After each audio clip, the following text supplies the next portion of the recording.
Centrinos Raphaël est une fois de plus au centre des polémiques. Récemment au Togo et dans d'autres pays d'Afrique, les groupes pour les phases éliminatoires de la CAN 2025 ont été annoncés. Dans le groupe du Togo, on retrouve des pays tels que l'Algérie, la Guinée équatoriale, le Libéria, ainsi que le Togo lui-même. À la suite de cette annonce, de nombreux Togolais ont commencé à douter de la capacité de leur équipe nationale à se qualifier pour la CAN 2025, étant donné la force des équipes adverses.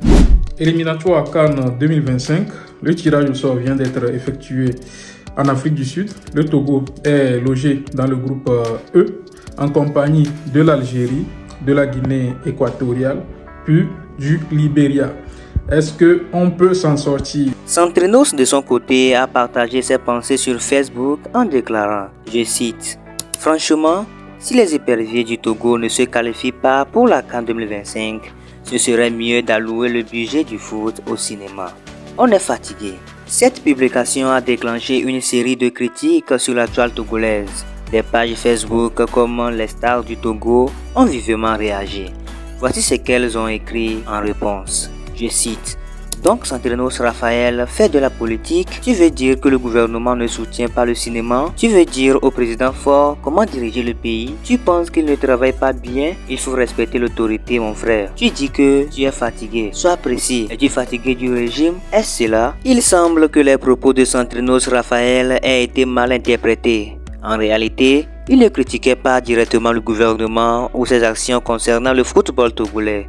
Son message visait plutôt à motiver les joueurs togolais à donner le meilleur d'eux-mêmes pour se qualifier pour la CAN 2025. Cette controverse révèle un problème plus large concernant la communication et l'interprétation des messages sur les réseaux sociaux. Il est important de noter que les figures publiques comme Centrinos Raphaël ont une grande influence et leurs propos peuvent facilement être mal interprétés, créant des tensions inutiles.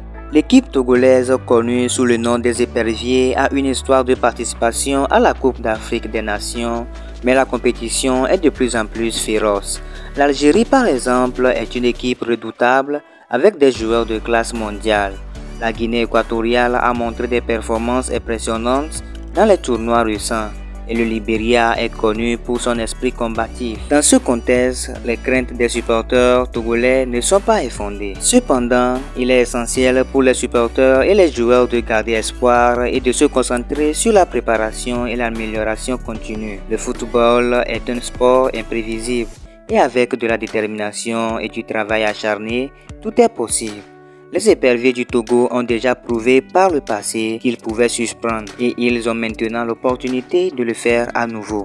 Et bien famille, nous sommes à la fin de notre vidéo d'aujourd'hui.